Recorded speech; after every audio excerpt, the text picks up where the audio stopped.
22ರಲ್ಲಿ 1 ಎಕರೆ 27 ಗುಂಟೆ ಇನಾಮ್ ಭೂಮಿ ಅವನಿಗೆ ಯಾವುದೇ ರೀಗ್ರಾಂಟ್ ಆಗಿರೋದಿಲ್ಲ.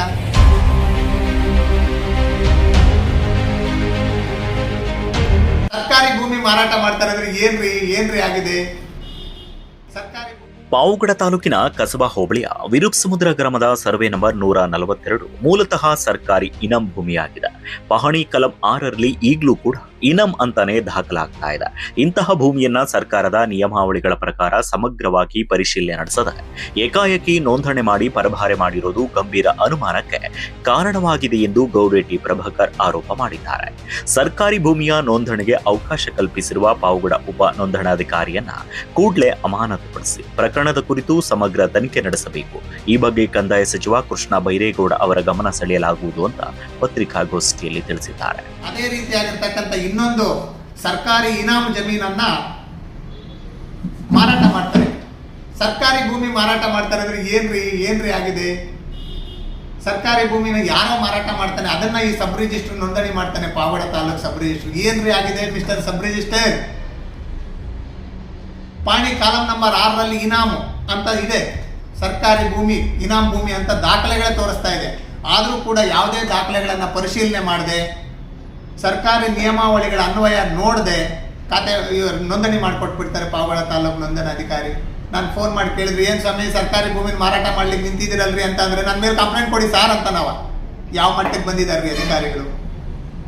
ಕಂಪ್ಲೇಂಟ್ ಕೊಟ್ಟರೆ ಎನ್ಕ್ವೈರಿ ಆಗುತ್ತೆ, ಎನ್ಕ್ವೈರಿ ಆದರೆ ಸಸ್ಪೆಂಡ್ ಆಗ್ತಾರೆ, ಸಸ್ಪೆಂಡ್ ಆದರೆ 6 ತಿಂಗಳು ತಾನೆ ಮತ್ತೆ ಉದ್ಯೋಗ ಸಿಗುತ್ತೆ ಬಿಡಿ ಅನ್ನೋ ಮಾನಸಿಕತೆಗೆ ಬಂದು ನಿಂತಿದ್ದಾರೆ ಸರ್ಕಾರಿ ಅಧಿಕಾರಿಗಳು. ನನಗಂತೂ ಅರ್ಥ ಆಗ್ತಾ ಇಲ್ಲ ಯಾಕೆ ಈ ಮಾನಸಿಕತೆ ಬೆಳೆಸ್ಕೊಂಡಿದ್ದಾರೆ ಅಂತ. ಸರ್ಕಾರಿ ಭೂಮಿನ ಮಾರಾಟ ಮಾಡ್ತಾನೆ ಒಬ್ಬ ಆಂಧ್ರ ಪ್ರದೇಶದ ಕಲ್ಯಾಣದುರ್ಗದವನು ಬಂದು ಅಂದ್ರೆ ಎಷ್ಟ್ರಿ ಧೈರ್ಯ. ಪಾವಗಡ ತಾಲೂಕಲ್ಲಿ ಏನ್ರಿ ಆಗಿದೆ ಅಧಿಕಾರಿಗಳಿಗೆ, ಯಾಕೆ ಪರಿಶೀಲನೆ ಮಾಡ್ತಾ ಇಲ್ಲ ನೀವು?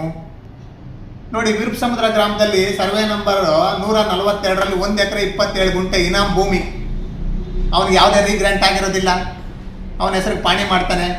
2 ತಿಂಗಳಲ್ಲಿ 2 ಸಲ ಖಾತೆ ಮಾಡ್ಕೋತಾನು, 2 ಸಲ MR ಜನರೇಟ್ ಮಾಡ್ತಾನೆ. ನೋಡಿ, 4 ಜನರ ಹೆಸರಿಗೆ ಪಾಣಿ ಇರುತ್ತೆ. 4 ಜನದಿಂದ ಒಬ್ಬನಿಗೆ ಬರ್ತಾನೆ. ಆ ಒಬ್ಬನಿಗೆ ಖಾತೆ ಮಾಡ್ಬೇಕಾದ್ರೆ ಈ ಗ್ರಾಮ ಆಡಳಿತಾಧಿಕಾರಿ ಯಾವುದೂ ಪರಿಶೀಲನೆ ಮಾಡೋದಿಲ್ಲ. 4 ಜನರಿಂದ ಒಬ್ಬನಿಗೆ ಬರ್ಬೇಕಾದ್ರೆ ಇರ್ಬೇಕಲ್ಲ, ವಿವಾಹ ಪತ್ರ ಇರಬೇಕು, ಇಲ್ಲ ಕ್ರಯ ಪತ್ರ ಇರಬೇಕು, ಇಲ್ಲ ದಾನ ಪತ್ರ ಇರಬೇಕು, ಏನಾದ್ರು ಒಂದು ಇರ್ಬೇಕಲ್ಲ ಡಾಕ್ಯುಮೆಂಟ್. ಏನೂ ಇಲ್ಲ, ಏಕಾಏಕಿ ಒಬ್ಬನ ಹೆಸರಿಗೆ ಬರೀತಾನೆ ಅವನು.